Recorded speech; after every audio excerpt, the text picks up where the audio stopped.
আপনারা যদি চট্টগ্রামের দিকে তাকান দাবি করেন আমরা কি আমলকি মুখে টুসবো? তাদের একজন নেতা এবার এক পর্যায়ে বলেছে এবার চট্টগ্রাম আমরা দাবি করব। আরে আপনাদের উদ্দেশ্য তো ভয়ঙ্কর খারাপ। একটি স্বাধীন সার্বভৌমত্ব দেশের উপর একটি অংশ আপনারা সেটা দাবি করবেন। আপনারা প্রথমে এই কথা বলেছেন, আপনাদের দায়িত্বশীল একজন নেতা বলেছেন। আমি বলেছিলাম যে আপনারা যদি দাবি করে তাহলে আমাদের নবাবের যে অংশ বাংলা, বিহার, উড়িষ্যা সেটাও আমরা দাবি করি। এবং এইটাতে পশ্চিম বাংলার মুখ্যমন্ত্রী অত্যন্ত নাকি গোস্বা হয়েছে, কষ্ট পেয়েছে। যদি আসে বাংলাদেশ থেকে উড়িষ্যা, বিহার এগুলো দখল করতে আমরা কি ললিপপ খাবো?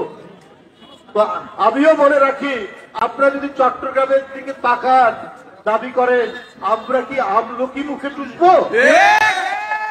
তা তো আমরা টুসবো না।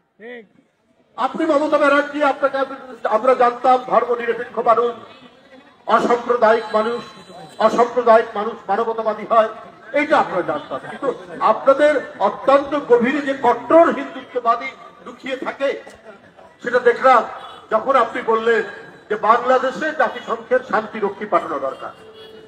কি কারণে আপনি শান্তিরক্ষী বাহিনী পাঠান?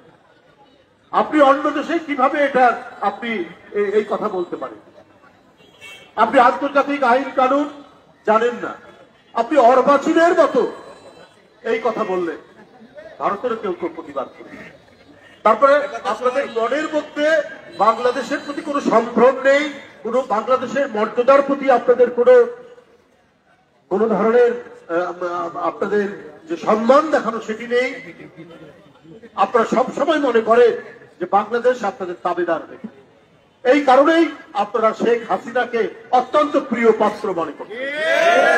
শেখ হাসিনা যেহেতু এখন পালিয়ে গেছে, এই বড় কষ্টে সবাই ভারতের শাসন সবাই যারা যেখানে শাসন করে সে প্রদেশে হোক আর কেন্দ্রে হোক, তারা প্রত্যেকেই মন খারাপ করে বসে আছে এবং এই অপপ্রচার গুলোকে, এই অপতথ্য গুলোকে মিডিয়ার মাধ্যমে তারা প্রচার করছে।